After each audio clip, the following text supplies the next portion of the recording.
on est dans un moment très spécial de l'histoire du Ham Israël, euh, que ce soit en Israël comme à l'étranger, notamment en France. Donc bon, ça, on va pas débattre aujourd'hui de ça. Euh, Bon, on sent que Hachem il est en train de mettre les pions en place et on doit absolument se renforcer sur notre simcha, notre joie. Et c'est sur ça qu'on va parler ce soir parce que c'est fondamental et vous allez voir à quel point la simcha, la joie, elle est importante. La semaine dernière, on a vu la paracha des Meraglim, des explorateurs, qui nous a valu une belle colère, si j'ose dire, d'Akadosh Baruch Hu, qui a dit que puisqu'on a prié, puisqu'on a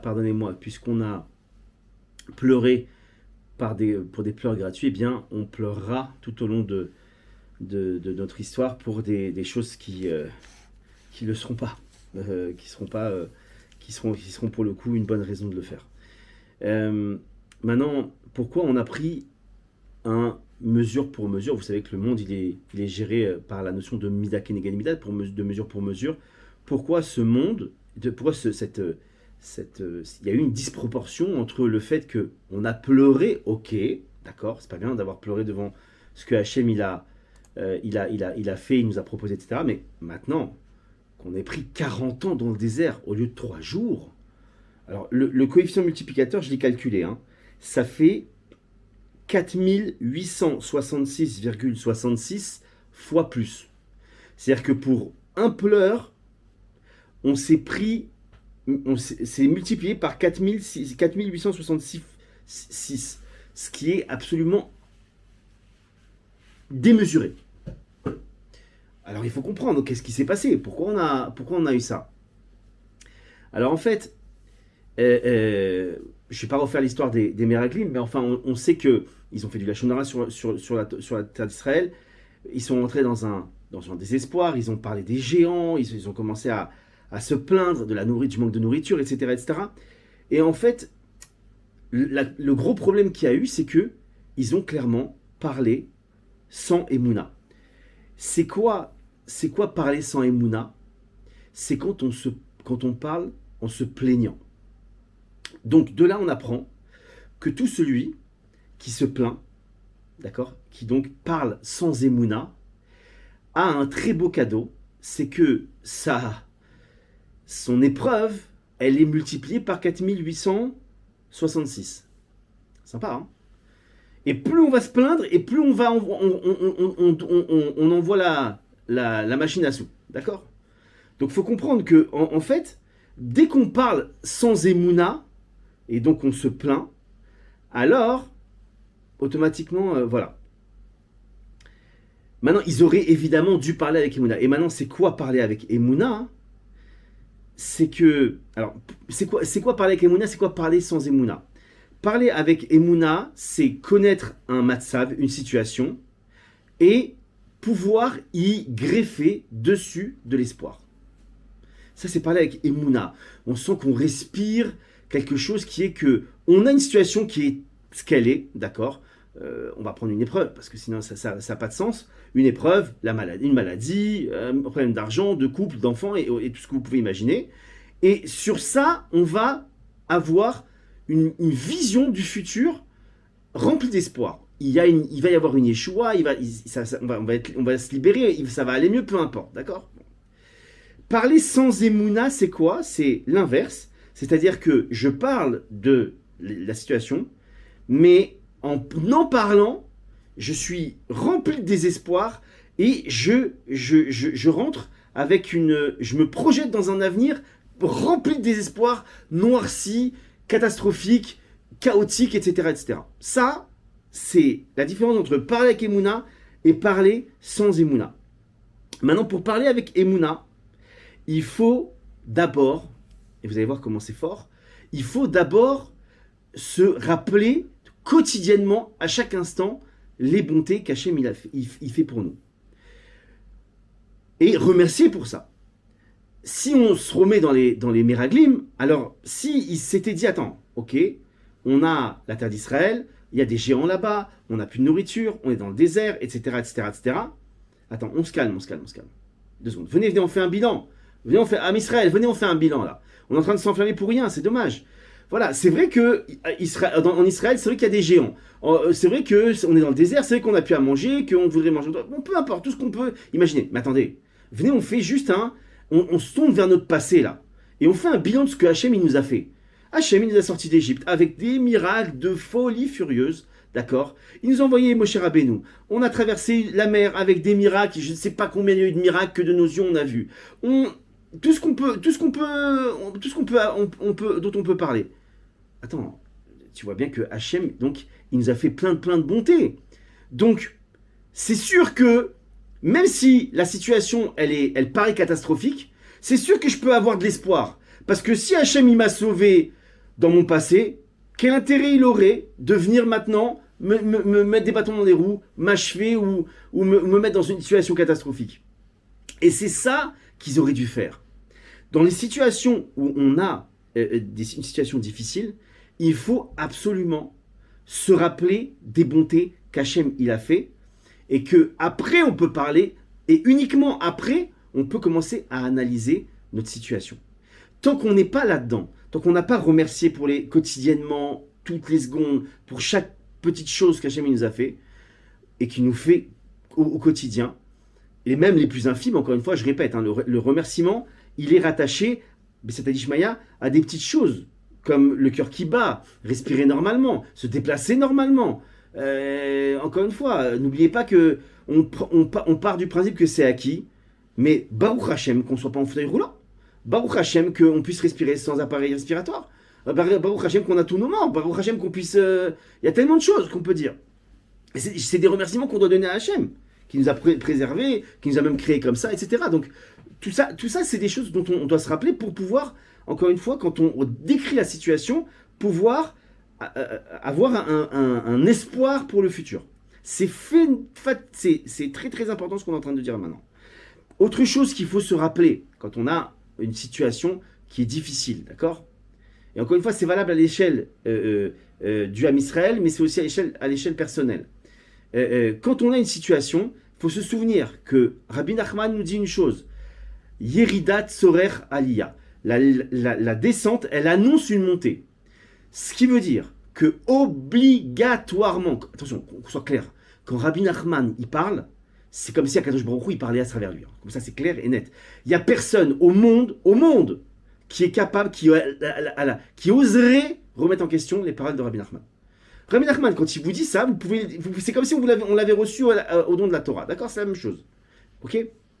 Donc quand il nous dit ça, il y a une garantie, il y a une assurance. À partir du moment où il y a une descente, il y aura obligatoirement une montée après. Obligatoirement. Maintenant, venez, on essaye de comprendre un peu ce que ça veut dire ce mécanisme-là. Et c'est très très important. Comment on arrive à ce qu'il y ait une descente et après une montée ? Déjà, avant de répondre à cette question, la première chose, c'est savoir pourquoi dans la descente, on ne prend pas conscience de ça. On devrait prendre conscience qu'après la descente, il y a une montée. On nous l'a dit, Rabbi Nachman nous l'a dit, vous l'avez dit. Binyamin Serori l'a dit, voilà, c'est comme au don de la Torah, c'est comme si Hachem il avait dit, etc. Donc on doit y croire, pourquoi on n'y croit pas ? Pourquoi on croit à Hachem et pourquoi on ne croit pas aux paroles de son tzaddik ? Pourquoi ? C'est un problème. Parce que le Yetzer Hara, lui, il est très très fort. Le Yetzer Hara, quand il voit qu'il y a commence à y avoir une descente, peu importe pourquoi, on va en parler après, mais en règle générale, c'est que on s'analyse de manière négative, on analyse la situation, etc. Et surtout, on ne se rappelle pas des bonnes choses, hein, c'est ce qu'on fait des Meraglim. Alors pourquoi on rentre dans la descente, on commence à le désespoir, etc. C'est ce qu'on a vu tout à l'heure. Eh bien tout simplement parce qu'on commence à s'imaginer que la descente, elle est définitive. Elle est, on va aller au crash, quoi, complètement, au crash. Et Yetzer Hara va nous donner des preuves de ça. Il va nous dire, tu vois bien, regarde, tu es en train de descendre et descendre et descendre. Et c'est pas moi qui le dis. Regarde, tu vois bien, ça s'aggrave continuellement. Prenons une maladie, par exemple. Le type qui est dans une maladie de préserve, quand il commence à avoir une maladie, eh bien, on voit que au démarrage, c'est des petits symptômes. Et au fur et à mesure, ça s'aggrave. Donc le Yetzer Hara, qu'est-ce qu'il fait lui? Il se place à côté de lui et lui dit, t'as vu? T'as vu, hein? T'as commencé par un petit rhume ou un petit truc. Mais regarde, aujourd'hui, t'es cloué au lit. Aujourd'hui, t'es à l'hôpital avec des appareils respiratoires. Ah, tu vois bien que c'est fichu. Tu vois bien que tu vas pas t'en sortir. Ah, tu vois bien que c'est la descente jusqu'au crash. Comprenez? Et comme le Yetzer Hara, il utilise maintenant des choses tangibles, il nous fait tourner la tête. Parce que l'homme, il est embrouillable, si j'ose dire, que si on lui présente des choses qui sont basées sur des vérités. Tous les mensonges du monde qu'on a fait avaler à l'humanité, d'accord, les idolâtries, les débilités mentales, etc., tout ce que vous pouvez, hein, des trucs tordus, on débat pas de ça maintenant. Tout ça, il y a une base de vérité, il y a une base de bonnes intentions, de choses qui est que on peut adhérer. Voilà. On peut adhérer au démarrage. Et comme on peut adhérer, alors effectivement, quand on a commencé à rentrer, ben, il ferme la porte à clé, Yetzer Hara, il dit bah, ça y est, t'es rentré maintenant, hein. Assieds-toi et je vais te ligoter. Et c'est ça qu'il nous fait. Et donc on arrive dans une descente. Donc il faut absolument utiliser cette technique qu'on a dit tout à l'heure, de mettre en place ça continuellement, de remercier à chaque instant, de se rappeler ça. D'ailleurs, au passage, c'est ce qu'on doit faire dans la Hitbod des doutes. Mes chers amis, ceux qui ne font pas encore la Hitbod des doutes, je vous en prie, mettez-vous au boulot. Je vais vous dire une phrase que moi je n'aurais pas dû dire, mais que le Rav Arush a dit. Celui qui ne fait pas son heure d'Hitbod des doutes, n'a pas de libre arbitre. C'est un pantin du Yetzer Hara. Parce que dans la Hitbod des doutes, quand on fait la Hitbod des doutes, il y a un moment où on fait tchouva, ça s'appelle le Cheshbon Nefesh. Et à ce moment-là, au moment où on fait tchouva, on a un moment de conscience, on a un moment de connexion avec Akadosh Baruch Hu. Et pas que dans ce moment-là, toute l'heure d'Hitbod des doutes. Et c'est à ce moment-là qu'on a la possibilité de faire dévier la direction qu'on prend. Et c'est le seul moment qu'on soit bien clair. D'accord? Il y a une volonté qui ne peut s'exprimer que par la prière. D'accord? C'est notre téléphone avec Hachem, la prière. Il n'y a pas d'autre moyen de communication, qu'on soit bien clair. Et donc à partir du moment où on n'a pas une volonté qui va faire qu'on va donner du feu à notre prière, alors notre coup de téléphone ne sert à rien. On n'est pas persuasif, on ne donne pas envie à Hachem de nous faire changer. Et donc, on ne change rien. Et donc on devient des gens sans libre arbitre. Ben, on trace notre route, hein, métro, boulot, dodo. Et puis voilà, il y a le Yetzer Hara, il danse autour de nous, il est content, hein, c'est super, j'en ai attrapé 1, 2, 10, 1000, tu préserves. Et puis voilà. Donc il faut absolument remercier pour ça. Et à quoi ça sert finalement ces remerciements? Vous allez voir comme c'est fondamental. Et au final, c'est ce qu'ils auraient dû faire, pas les Méraïm, le Ham Israël à l'époque. C'est que, comprenez que quand on est dans une dynamique de remerciement, pour les choses bonnes, je ne rentre même pas dans les choses qui peuvent nous paraître un peu lourdes, mais les choses bonnes, on rentre dans une espèce de dynamique, de prise de vitesse, comme une fusée qui commence à prendre la vitesse très très très très rapide, ce qui fait que même maintenant quand on va rentrer dans des épreuves, notre émouna, qui est rattachée à ça justement, elle est tellement blindée que même dans l'épreuve, on ne sera même pas touché par un doute, une envie de désespérer, une tristesse, etc. Parce qu'on aura tellement lancé la machine du remerciement, donc la prise de conscience que Hachem, il nous fait que du bien. Et donc, on va confondre, on va fusionner la partie, l'épreuve qu'on vit, qui devrait être difficile, on la fait fusionner avec tout le bien qu'il nous a donné. Et au final, quand il y a un petit peu et beaucoup de choses qui doivent se mélanger, et bien effectivement, comme dit la règle, Batel Beshishim, c'est-à-dire que quand il y a 60 fois plus que 1, c'est annulé. Et bien évidemment, il y a beaucoup plus de choses qui nous paraissent bonnes dans notre vie que pas bonnes. Et donc, c'est obligatoirement, on a annulé la chose, on a annulé ce sentiment négatif qu'on peut avoir quand on a une épreuve. Et évidemment, ça devient pour nous tov, bon. Même l'épreuve, elle devient bonne. D'accord? N'oubliez jamais que le Yetzer Hara est payé uniquement sur notre désespoir, notre tristesse. S'il arrive à nous mettre là-dedans, c'est finito. Il ne reçoit son salaire, sa commission, que si après une épreuve, une chute, ce qui peut nous arriver, on est désespéré, on est triste. C'est fini. Pourquoi? Parce que tout simplement, le désespoir, c'est l'anesthésie générale. Prenez n'importe quelle personne qui est désespérée, qui entend déprime, etc. Vous lui parlez, il n'a envie de rien faire. Il n'a qu'une seule envie, c'est de se laisser couler. Et c'est tout. Fini. Fini. Je ne me bats plus, j'ai plus envie. Maintenant, comprenez une chose. Celui qui reste tout le temps en joie, parce qu'il s'est rappelé les bontés d'Akadosh Baruch, d'accord? Continuellement. Il a un avantage énorme. Même si il tombe. Parce que vous savez que Rabbi Nachman, il a dit une phrase incroyable à ses élèves. Il a dit, vous me voyez comme ça. Mais il a dit, sachez que même, si demain je tombe dans la plus grave faute, on peut imaginer quelle est la plus grave faute, d'accord? Il a dit, je ne perdrai pas ma simcha. Pourquoi? Parce que Rabbi Nachman a compris une chose.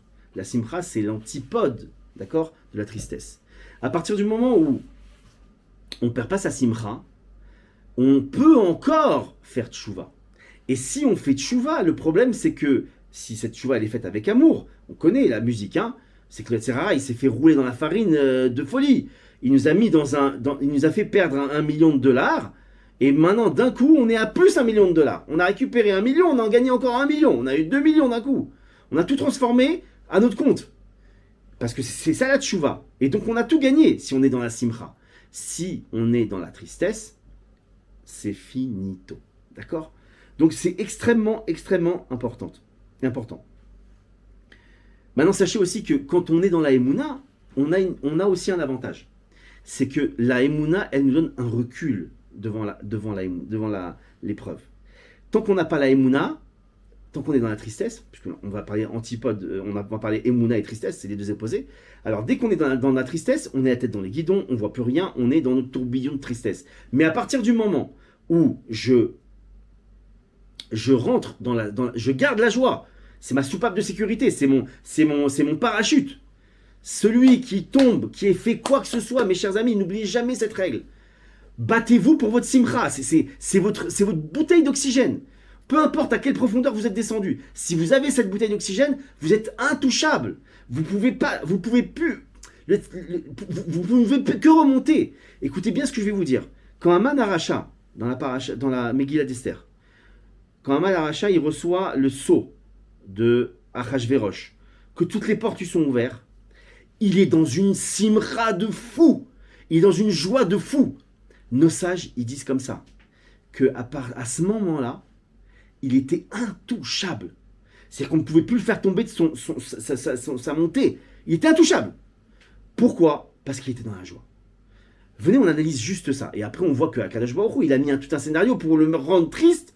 Et à ce moment-là, quand il y a eu la tristesse, boum, il a pu le taper et le faire tomber. Mais quand il était en joie, il était intouchable. Comprenez de quoi on parle? On parle d'un rachat, d'un sale type qui voulait tuer les enfants d'Hachem. C'est pas un juif. C'est-à-dire qu'on a toutes les données qui disent mais normalement il aurait jamais dû avoir ça, il aurait jamais dû être protégé. À plus forte raison, mes amis, vous imaginez, si un rachat non juif qui veut tuer les enfants d'Hachem, qui est dans la joie, il est intouchable, à plus forte raison, nous, faut se battre pour cette simra. C'est pas un truc Breslev, qu'on soit bien clair. Hachem s'éloigne des gens tristes. Faut comprendre que quand on est triste, Hachem n'écoute pas nos prières. Il n'écoute pas nos prières. Et bien sur l'âme, faut comprendre à quel point on se fait embobiner par ce Yatzerara. C'est que le Yatzerara, il nous fout dans un truc qui s'appelle la tristesse et qui fait qu'on n'arrive plus à être écouté par Hachem. C'est-à-dire qu'on a un tourbillon où il n'y a plus personne. On appelle les secours, ils ne répondent plus. Ils n'écoutent même plus, ils ont coupé la radio. On veut plus parler avec toi. Donc c'est notre vie qu'on joue. La joie, c'est la vie. Bémet, c'est pas un slogan publicitaire que je vous fais. Hein.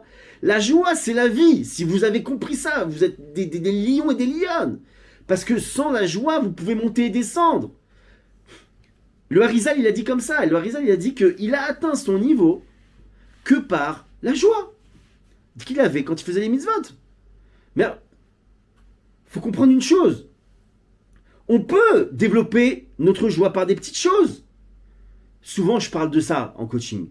Je dis, faites un cahier de victoire. Prenez un cahier Écrivez vos victoires. Écrivez ce que vous avez réussi. Écrivez combien vous avez été. Vous avez fait une mitzvot aujourd'hui. Vous avez aidé une petite vieille à traverser. Notez-le, c'est vos victoires. Ça prouve ô combien vous êtes une personne extraordinaire. On est tous extraordinaires, tous. Vous savez comment je le sais? Pas besoin de parler avec qui que ce soit ici. On est tous extraordinaires pour une chose. Si chacun d'entre nous, alors on a nos hauts, nos bas, nos colères, nos fautes, et ce que vous voulez, c'est Adishmaya.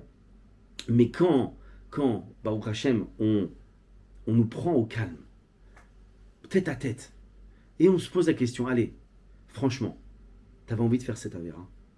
T'as envie de quoi au final? Au fond, toi, t'as envie de quoi? Servir Hachem? Ouais. Faire tchouva? Ouais. D'être un bon juif? Oui. D'être bessimcha? Oui. D'être triste? Non. De manger pas cachère? Non, je veux pas au final. Ouais, c'est vrai, j'ai une tava de pas manger cachère. Alors, oui, mais j'aimerais pas manger cachère. Me mettre en colère. Bien sûr que je voulais pas me mettre en colère. Bien sûr que je voulais pas crier. Bien sûr que je voulais pas faire honte. Bien sûr tout ça. Bien sûr mes enfants, ma femme, tout. Bien sûr que je voudrais du shalom baït. Bien sûr. Je le cherche au fond de moi. Quand on est au calme, c'est notre vérité qui parle, qui nous s'exprime. Et c'est ça qu'on est au fond. On est des gens bien. On est des gens bien. On est des gens bien. Tous les jours, Rabbi Nachman, il dit comme ça, tous les jours, on doit se regarder de manière positive. On doit analyser les bonnes choses qu'on a fait, nos points positifs, nos mitzvot. Je vais vous donner un autre truc par rapport aux mitzvot. Écoutez bien, comme c'est puissant. Mettre une kippa, c'est une mitzvah. À chaque fois qu'un homme il met une kippa, là, toutes les secondes, j'ai un compteur au-dessus de ma tête qui est en train de comptabiliser. Serra, il a mis 1, 2, 3, 4, 10, 1000 secondes. Aujourd'hui, 1 million de secondes, il a mis sa kippa. Allez, jackpot. Tiens, il a mis cette filet aujourd'hui, truc. Il n'a pas fait de la shonara pendant 1 heure, 2 heures, 3 heures, 10 heures. Jackpot. Et les compteurs, ils tournent. La madame, elle a mis un coup qui suit roche. Boum, compteur. Le Ravarouche, il va jusqu'à dire, et c'est extraordinaire, que même la femme, quand elle fait à manger simplement à sa famille, ça lui est considéré comme du chesed. Elle est en train de couper ses pommes de terre pendant 2 heures, l'épluche, 2 heures de mitzvot, le compteur il tourne. Combien on est magnifique, combien on vaut des milliards. Il faut comprendre, c'est non-stop. Pourquoi on dit que n'importe quel juif, même le plus simple, il a autant de mitzvot il remplit de mitzvot comme une grenade? Parce que même le type qui fait pas Shabbat, mange pas cachère, il a au moins un compteur qui tourne sur quelque chose. Vous comprenez? Et ça, c'est merveilleux. Ça veut dire qu'on a une valeur merveilleuse. Et ça aussi, c'est une clé pour garder la joie. Parce que, comme ça, Rabbi Nachman, il a dit que on a 1 heure d'Hitbodedut, on en a parlé tout à l'heure. On a 1 heure d'Hitbodedut sur 24 heures. Pendant cette heure, on a le droit on a un devoir, pardonnez-moi, de faire ce qu'on appelle le Cheshbon Nefesh, c'est-à-dire on va dire un espèce de jugement devant Kadosh Baruch Hu, où on rappelle nos fautes, on fait tchouva, etc. Ça, oui, on a pendant 1 heure cette possibilité-là. Après, interdiction de parler en mal sur nous, de nous juger ou de quoi que ce soit. Interdit. Vous avez 23 heures de points positifs sur vous. Points positifs sur vous. Comme dit Rabbi Nachman, ça s'appelle Azamra. C'est le principe de Azamra. Le principe de Azamra, c'est regarder la Nekuda Tova chez soi, chez les autres aussi. Et si on ne démarre pas par nous aimer, vous savez, vous connaissez cette expression, tu aimeras ton prochain comme toi-même. Le problème, c'est que si toi, tu t'aimes pas, comment tu veux aimer l'autre? Et donc, le premier développement qu'on doit mettre en place, c'est bien évidemment de nous aimer. On doit s'aimer. Oui, c'est pas, pardon, ça n'a rien à voir avec la chanson, mais on doit apprendre à s'aimer. Parce que tout simplement, il y a un combat continuel. Le Yetzer Hara nous tire comme un malade non-stop vers la tristesse, non-stop. Il est là, son obsession, sa raison de vivre, c'est de nous faire tomber dans la tristesse. Et nous, notre raison de vivre, ça doit être de courir vers la simcha, de trouver un moyen d'être dans la joie. Si on n'a pas ça, mes chers amis, on est en danger de mort. De mort, je ne plaisante pas. Matériel, spirituel. On rigole pas avec ça. La joie, c'est la vie, je ne le répéterai jamais assez. Maintenant, pour revenir à la Emouna dont je vous parlais tout à l'heure, la Emouna, à partir du moment où on l'a, ça nous permet d'avoir un recul, donc je disais, sur l'épreuve. À partir du moment où pourquoi on a un recul sur l'épreuve? Parce qu'en fait, entre guillemets, d'accord, c'est moi qui rajoute, mais entre guillemets, on a la vision non pas de l'homme, mais pour le coup, on a la vision divine. On a la vision avec le recul. Hachem, vous savez que la chance la chance qu'il a, que Hachem, Baruch Hachem, lui, il a une vision globale de toute notre vie, nos réincarnations, les fautes qu'on a vues, qu'on n'a pas fait, qu'on n'a pas vues, etc. Donc, il sait tout. Et il sait pourquoi. Donc, il faut, à un moment donné, tirer cette ficelle comme ça, nous amener ici, nous refaire rencontrer celui-là, nous faire dire ça, nous faire tomber à ce moment-là, etc. Il sait pourquoi il le fait, d'accord? Donc, nous, on n'a pas ce recul. Avec la Emouna, on arrive à créer et à nous mettre en situation de recul. De recul, c'est-à-dire de prendre une distance par rapport à la situation et à ce moment-là de commencer à analyser de manière objective. C'est quoi la manière objective? Prenons un exemple très simple. Pardon. Un père qui arrête son fils de manger du chocolat, son fils qui est dans la gourmandise, il est là en train de manger ses 20 tablettes, le père qui lui retire, évidemment, il fait un geste de retrait, il n'est pas gentil, il aurait pu laisser son fils kiffer encore, etc., etc. Maintenant, si on se met à la place du père, si ce fils il se mettait à côté de son père et il disait « Ouais, papa, moi, je sais que t'es mon papa, je sais que tu m'aimes, d'accord? Et je sais que tu veux mon bien. » Bon, jusque-ci, pourquoi? Parce que j'ai qu'à regarder tout ce que tu m'as fait comme bonté depuis que je suis petit, d'accord? C'est ce qu'on a dit tout à l'heure. Maintenant, je vois que tu m'as retiré la tablette de chocolat. Explique-moi, papa. Je veux comprendre. Je veux comprendre même pour recommencer. Si tu me l'as retiré, c'est qu'il y a une bonne raison. Pourquoi tu me l'as retiré cette tablette de chocolat? Écoute, mon fils, tu as pris 3 tablettes de chocolat. Je pense qu'à la 4e, tu vas nous faire une crise de foi. J'ai pas envie. Moi, j'aime mon fils. Je veux pas qu'il fasse une crise de foi. Hein, dans les deux sens du terme. F-O-I-E, F-O-I-I. Mais, et donc, quand on a ce recul avec la Emouna, on a le recul. Ce qui fait que quand on a le recul, on a une vision objective. Si on a une vision objective, on a la vision d'Hachem. Si on a la vision d'Hachem, on ne peut pas être triste. On voit le tov. On voit le tov. Donc ça aussi, c'est... Comprenez toujours que la Emouna et la Simcha sont des siamois. Ils sont collés l'un à l'autre. Sans l'un, il n'y a pas l'autre. C'est clair. Sans la joie, il n'y a pas d'Emouna. Et sans la Emouna, il n'y a pas de joie. D'accord? Maintenant, comprenez que c'est quoi la Emouna? La Emouna, c'est d'arriver à croire que la Midat Adin, la Midat on va dire de rigueur, elle est 100% miséricorde. C'est à ce moment-là qu'on est défini comme arriver d'avoir la joie, d'avoir la foi, pardonnez-moi. Donc, et quand on arrive à ça, on peut remercier naturellement pour l'épreuve qu'on vit. Parce qu'il n'y a plus de différence entre la justice et la miséricorde. C'est la même chose. C'est la miséricorde, la justice devient miséricorde, il n'y a aucun problème. Venez, on l'explique très simplement, et vous allez voir que c'est tout à fait logique en vérité. C'est quoi la justice? C'est quoi le din? Le din, c'est qu'on fait quelque chose, qu'on met en place quelque chose qui dérange l'autre, d'accord? Mais que finalement c'est pour son bien, et c'est pour ça que c'est la miséricorde. Prenons le cas d'un berger qui est là, et que Baruch Hashem, il est en train de voir ses moutons là qui avancent, et il voit que il y a une falaise, et il veut pas que ses moutons tombent. Alors il vient, il met un coup au mouton qui est en train de s'égarer pour pas qu'il tombe dans la falaise. Alors ça, c'est du digne, mettre un coup. Il a mis un coup, c'est du digne, c'est de la rigueur, de la justice, on va dire la rigueur. Et c'est 100% miséricorde, parce que c'est pour son bien, c'est pour sa vie, c'est pour pas qu'il tombe dans le ravin. Et donc à partir du moment où on arrive à rééquilibrer ça, mes chers amis, c'est ça tout le secret de la Emouna. Tant qu'on n'a pas fait ça, on peut pas arriver à la Emouna. Et écoutez bien ce secret de dingue. À partir du moment où on arrive à transformer les dynimes en miséricorde, alors Hachem, il inverse tous les dynimes en miséricorde automatiquement. C'est-à-dire que nous, on a joué le jeu, d'accord? On a fait le travail, on a demandé à Hachem, on a prié, etc. On a fait ce qu'il fallait pour que instinctivement, maintenant, on ne voit plus du digne, mais on voit de la miséricorde à la place du digne. Alors Hachem, il va faire que même le digne devient miséricorde vraiment, vraiment. Et ça, c'est quelque chose d'extraordinaire. Et donc, d'accord. Il me reste.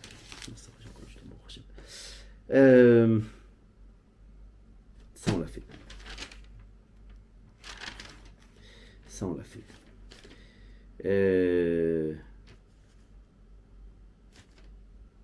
Ok.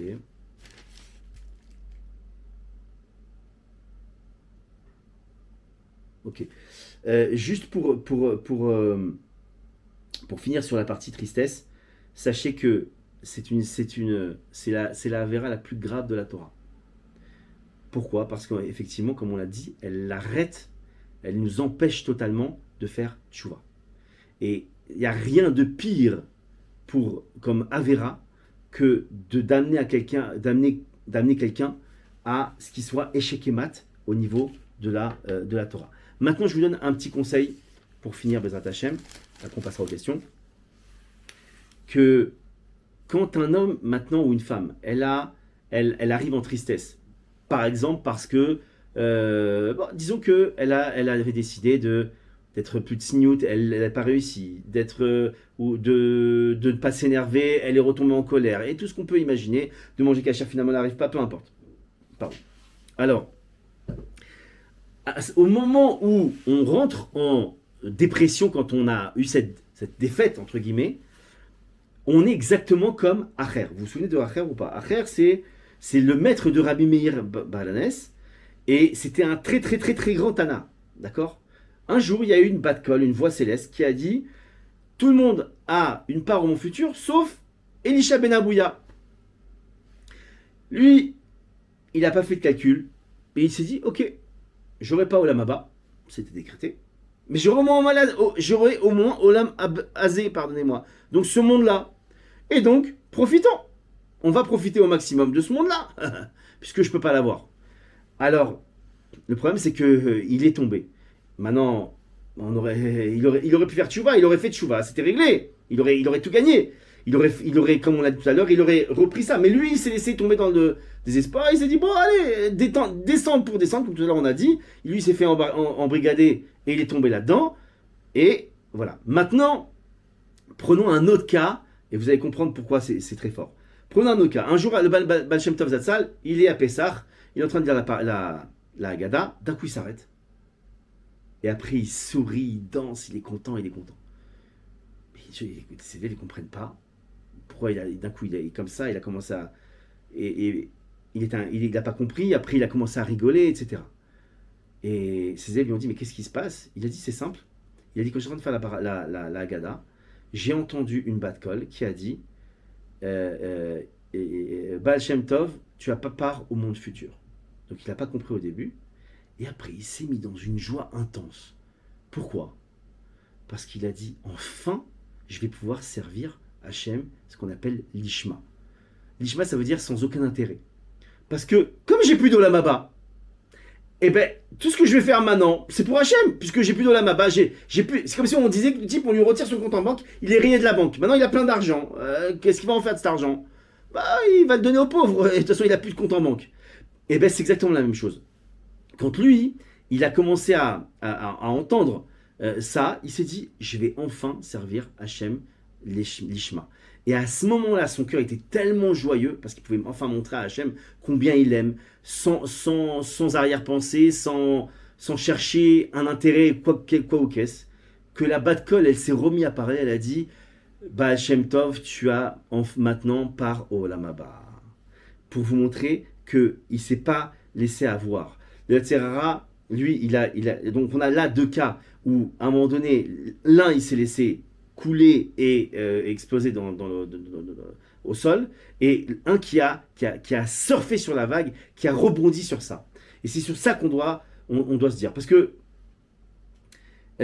comprenez bien que dès que le Tzerara, lui, et on finit sur ça, qu'il voit une faille en nous, un potentiel de tristesse, il va l'augmenter avec plein d'analyses, plein de disques, et il va les mettre en boucle, jusqu'à ce qu'on tombe. Et c'est très important de faire attention à ça.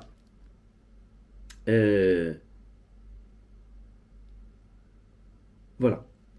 Donc, mes chers amis, un dernier conseil, il faut prier tous les jours pour que Hachem nous donne une joie qu'on ne puisse pas toucher, qu'on ne puisse pas déboulonner, que ce soit à la vie, à la mort, quoi qu'il arrive, on soit joyeux. Quoi qu'on annonce, quoi qu'on entende, quoi qu'on vive, il faut qu'on ait toujours ce parachute avec nous, cette bouée de sauvetage avec nous. Obligatoire. Et c'est ça le message de ce soir. Maintenant, pour revenir à ce qu'on a dit en introduction, par rapport à ce qu'on vit, d'accord, il n'y a pas de quoi rentrer en tristesse, même si c'est inquiétant, même si on a des dingues qui se présentent aux élections, même si on a un Iran qui est en train de parler de missiles, un Hezbollah, machin, etc., tout bouillonne dans le monde, on ne sait pas où on va, on ne sait plus où on va. Mais on sait très bien que c'est la fin des temps, d'accord? Tous on le sait.